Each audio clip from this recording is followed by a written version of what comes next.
आके बिहारी लाल की, बोली व्यास जी महाराज की, बोली भागवत महापुराण की जय हो।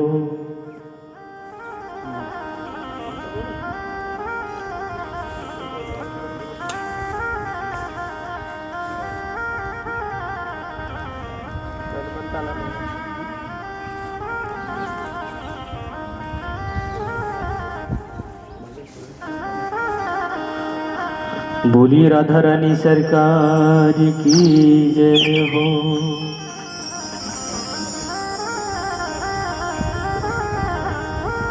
और लागी लगन मत तोड़ना, लागी लगन मत तोड़ना, और प्रभु जी मोरी लागी लगन मत तोड़ना।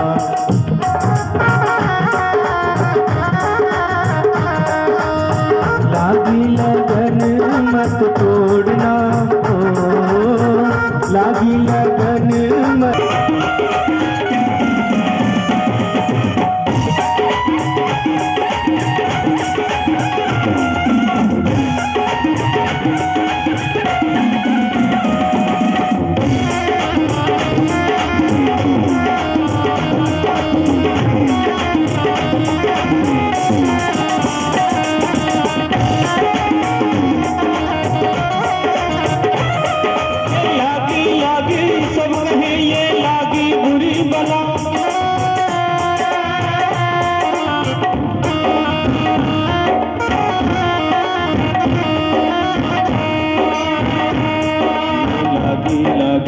सब कहे ये लागी बुरी बला, दिल की दुश्मन इस लागी पर इसका जोर चला। ओ लागी लगन मत तोड़ना, ओ लागी लगन मत तोड़ना, मोरी मोरी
दुश्मन हजारों बन गए,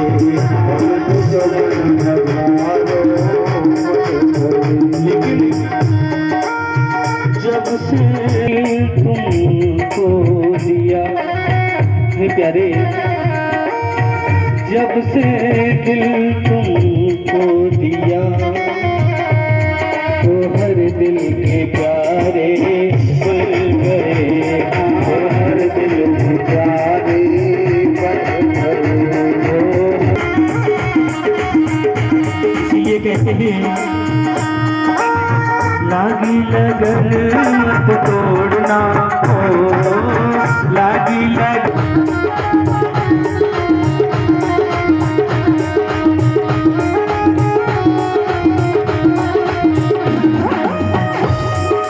लागी लागी सब कहे ये लागी बुरी बला। तो कथा पहले दिन सुनाई थी, आज तीसरा दिन है, आप धुंधकारी पे बैठे हैं। प्रहलाद चरित्र की कथा देख लो पीछे वाले ध्यान तो सुनने, आगे वाले इनको ध्यान पता न जिन कहा जा रहा हूं।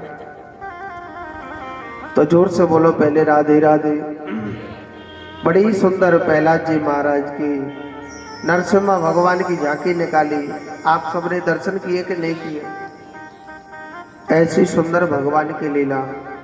एक बार क्या होता है, मनु महाराज करदम ऋषि अपने मन में सोचने लगे, भाई ये दुनिया वाले कैसे हैं। पहले शादी करते फिर 2-4 बच्चे हो जाते, फिर हाय हाय हाय हाय हाय हाय चिंता में लग जाते। मनुष्य हाय हाय में लग जाता है। इस मनुष्य को ऐसा क्या मिला, इसको क्या प्राप्त हुआ। नारद जी महाराज सोचने लग रहे, तो मनु जो करदम ऋषि सोच रहे, तो इस माया को देखने के लिए करदम ऋषि ने बड़ी घनघोर भगवान की तपस्या करी। क्या करी थी? भगवान की तपस्या करी। और भगवान की तपस्या करके वरदान मांग लिया। भगवान बड़े प्रसन्न हुए, कहने लगे मांगो क्या मांगना चाहते। पहले तो मनु करदम ऋषि मना करने लग रहे, और भगवान तो घट घट वासी, भगवान को क्या नहीं पता। भगवान कहने लगे आपने जो तपस्या करी है ना, पता है किसके लिए करी है? इस माया को देखने के लिए। तो माया तो तभी देखी जाएगी जब ग्रस्त जीवन बसेगा, तभी तो देख सकते हो। तो भगवान कहने लगे आपको शादी करनी पड़ेगी। करदम ऋषि कहने लगा महाराज शादी तो कर लूंगा, मगर मेरी कुछ शर्त है। क्या? वाली महाराज अगर मेरा एक बेटा हो गया, मैं घर को छोड़ के तुरंत चला जाऊंगा। भगवान कहने लगे ठीक है, मंजूर है। एक शर्त और है महाराज। क्या? वन की दूसरी शर्त महाराज जी ये है, अगर मेरा एक बेटा हो गया तो घर तो छोड़ के जाऊंगा, मगर बेटा होगा मुझ पे आप जैसा होना चाहिए। महाराज अगर बेटा हो गया तो तुरंत मैं घर को छोड़ करके चले जाऊंगा। भगवान कहने लगे ठीक है, मंजूर। अब हम जैसा बेटा होना चाहिए, तो भगवान सोचने लगे हम जैसा तो कोई नहीं, हमको ही जाना पड़ेगा। तो करदम ऋषि का विवाह, धरती का जो पहला मानव है नाम है मनु महाराज। इनकी 2 बेटी होती है। इनकी 3 बेटी थी, देवूति, आकुति और प्रसूति। देवूति माता का विवाह करदम ऋषि के साथ में कर दिया। करदम ऋषि बहुत बड़े भगवान के परम भक्त थे ये संत। हाँ, अपने पत्नी से कहने लगे देवी ये हमारी कुटिया है, आप साफ सफाइयत करो, हम थोड़ा भजन ध्यान कर लेते। और सुनो, थोड़े से भजन के चक्कर में ऐसी समाधि लगा दी करदम ऋषि ने, जिनको हजारों वर्ष बीत गए थे भजन करते करते। जिनको हजारों वर्ष बीत गए थे भजन करते करते, ऐसी समाधि लगा दी थी। करदम ऋषि ने ऐसी समाधि लगा दी कि जिनको भजन करते करते हजारों वर्ष बीत गए थे। अब देवूति माता सोचने लगी मेरे पति भजन करने लगे, मुझे कहाँ जाना चाहिए, इनकी सेवा करनी चाहिए। कहते हैं कि नारी को पति सुख में हो या दुख में हो सदैव साथ देना चाहिए, ये नारी का परम धर्म होता है। देवूती माता ने अपने मन लगा करके अपने पति की सेवा करी थी, जो उड़ उड़ करके धूल उनके तन बदन पर लगती थी, उनके बदन पर लगती थी। तो जब उनके बदन पर ये धूल लगती थी तो देवूती माता उस धूल को साफ करती रहती थी और वो भगवान की भक्ति में पागल हो गए थे। जिनको हजारों वर्ष बीत गए, हजारों वर्ष बाद जब कर्दम ऋषि के नेत्र खुले, देखो देवूती माता को जब लेकर के आए, वो जवान थी, अब हजारों वर्ष बाद तो वृद्ध हो गई ना, झरझर शरीर हो गया था। कर्दम ऋषि कहने लगे देवूती माता से कि हे देवी, आप कौन हो? आप मेरी सेवा करने लग रही हो। अब देवूती माता सोचने लगी, कैसे बताऊं कि मैं आपकी पत्नी हूं, क्योंकि जब लाए थे जब मैं जवान थी, आज मैं झरझर हो गई, वृद्ध हो गई। कहने लगी, महाराज आपको कुछ याद है कि आपने कुछ समय पहले एक मनु महाराज नाम का एक राजा था और उसकी बेटी का नाम था देवूती, आपने उससे विवाह किया था। कर्दम ऋषि ध्यान लगा के सोच रहे थे, सोचने लगा कि हाँ हमको थोड़ा थोड़ा याद आ रहा है। तो देवूती माता कहने लगी, महाराज मैं वही आपकी पत्नी देवूती हूँ। आपकी सेवा करते करते आज हजारों वर्ष बीत गए। कर्दम ऋषि सोचने लगे कि हमारी पत्नी ने हमारी बड़ी सेवा करी है। कर्दम ऋषि कहने भी लगे, आप अपने घर क्यों नहीं गए? तो देवूती माता कहने लगी, महाराज जब बाप अपनी बेटी का कन्यादान कर देता है, पिता का घर सिर्फ मंदिर के समान हो जाता है। मंदिर में भगवान के दर्शन किए जाते हैं, मंदिर के अंदर बसा नहीं जाता है, सोया नहीं जाता है, वहां रहा नहीं जाता। मंदिर सिर्फ दर्शन किया जाता है, मंदिर में भगवान के।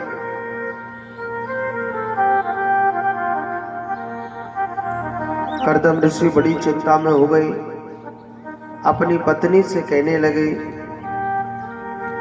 अपनी मन में सोचने लगे अपने तपोबल को दिखाना चाहिए। कमंडल से जल लिया और सामने को छींटा मारे तो उसमें से एक सरोवर प्रकट हो गया और उन दोनों ने मिलकर के उस सरोवर में स्नान किया था। उस सरोवर में स्नान करने से दोनों की उम्र 16 वर्षीय हो गई थी। कर्दम ऋषि ने इस गृहस्थ जीवन को भोगा था। सबसे पहले 9 बेटी होती है। कितनी? 9 बेटी। 9 बेटी होती है।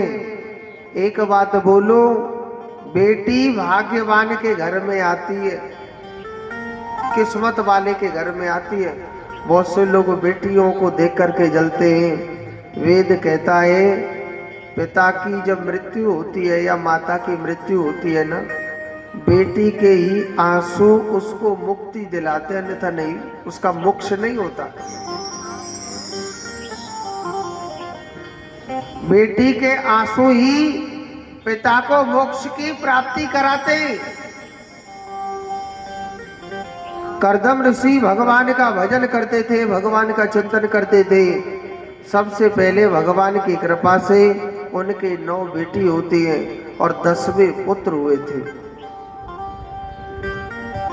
अपनी 9 बेटियों की शादी करके कर्दम ऋषि इस गृहस्थ जीवन को छोड़ के चले जाते हैं।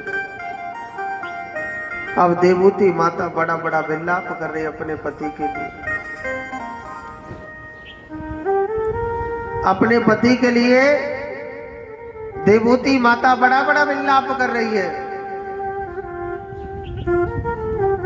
अपने पति के लिए जब देवूती माता बड़ा बड़ा विलाप कर रही है कि मेरे पति मुझे छोड़ करके चले गई, मैं कैसे रहूंगी, कैसे अपना जीवन व्यतीत करूंगी। तो कपिल भगवान अपनी देवूती माता को धर्म मोक्ष का ज्ञान सिखा रहे। मैया, अरे ओ मैया, आप पिताजी के लिए इतना रोने लग रहे, अगर भगवान के लिए रोते, भगवान भी तुम्हारे पास आ जाए। माता, आप भगवान के लिए भी रोइए ना, आप पिता के लिए क्यों रोने लग रहे?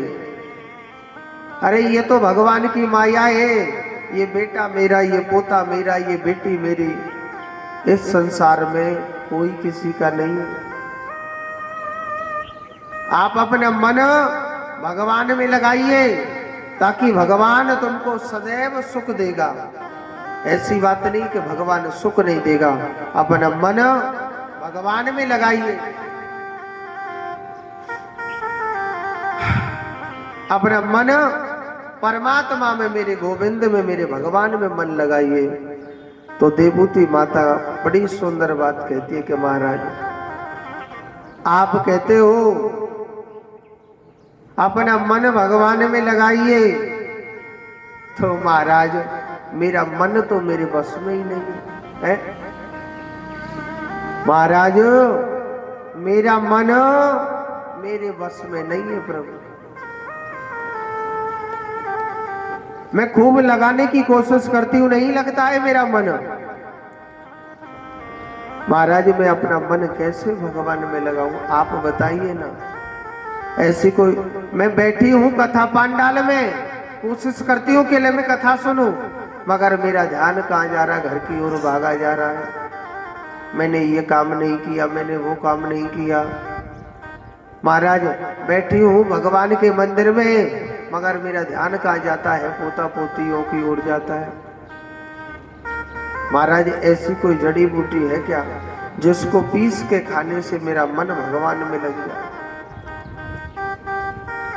उन्होंने कहा, माता ऐसी जड़ी बूटी है ना, क्या? कि जपार सिद्धि, जपार सिद्धि, जपार सिद्धि संशय, जपार सिद्धि, जपार सिद्धि, जपार सिद्धि संशय। माता, ऐसी जड़ी बूटी एक ही है, जितना बन सके प्रभु के नाम का जप करो, जितनी बन सके भगवान के नाम का जप करो। आप जितना भगवान का जप करोगे, जितनी भगवान की पूजा करोगे, तो धीरे धीरे मन भगवान में जुड़ जाएगा। अपना मन भगवान की ओर लगाइए, परमात्मा की ओर लगाइए, तभी भगवान का अपना जो मन है वो भगवान के प्रति लग जाएगा। जितना बन सके अपना मन भगवान में लगाइए। और देवूती माता ने अपना मन भगवान में लगाया था। जिन्होंने भगवान की प्राप्ति पाई, भगवान के लोक को प्राप्त किया। आगे की कथा बड़ी सुंदर आती है। मैंने आपको बताई, मनु महाराज की 3 बेटी थी, इनके 2 बेटा भी थे। एक का नाम क्या था? प्रियव्रत और उत्तानपाद। उत्तानपाद को उत्तराधिकारी बना दिया गया। उत्तानपाद को उत्तराधिकारी बना दिया गया था। उत्तानपाद भगवान का भजन करते थे, भगवान का चिंतन करते थे, मगर उनके पास एक छोटा सा दुख था कि उनकी पत्नी पर कोई संतान नहीं होती थी। ये सब भगवान की मर्जी होती है। सुख देना, दुख देना, ये सब भगवान की इच्छा होती है। हमारे कहने से कभी कुछ नहीं होता है। संतों की कहावत है ना कि नर चीती होवे नहीं और हर चीती तत्काल। बलि चाहता था वैकुंठ को भेज दियो पाताल। अर्थ क्या है कि नर चीती होवे नहीं। इंसान की सोच कभी पूरी नहीं होती है कि मैं ये कर दूं तो ये हो जाएगा, वो कर दूंगा तो वो कर दूंगा, या ये हो जाएगा। हमारी सोच कभी पूरी नहीं होती है। जो भगवान को मंजूर है वही हमारा पूर्ण होकर के रहता है।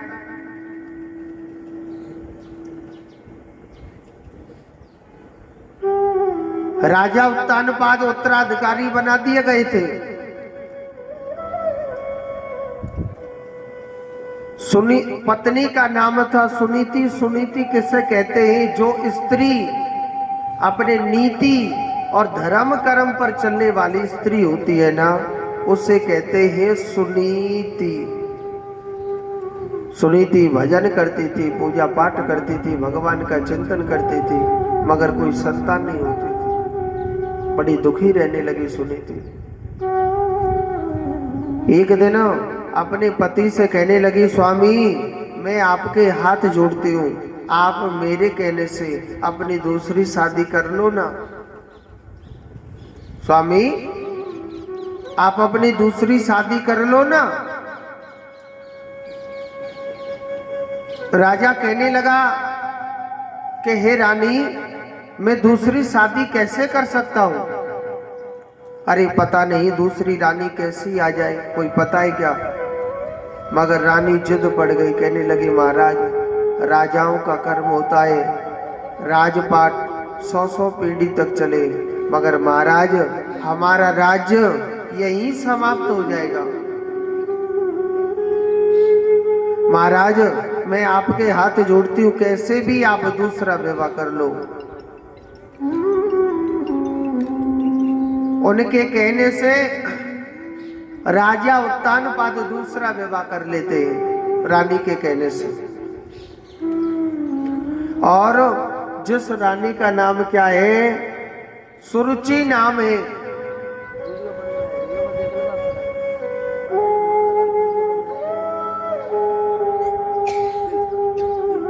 सुरुचि के कहने से और सुनीति के कहने से राजा उत्तानपाद ने सुरुचि से विवाह कर लिया। सुरुचि किसे कहते हैं? जो स्त्री अपने आप को ज्यादा सुंदर समझने वाली हो।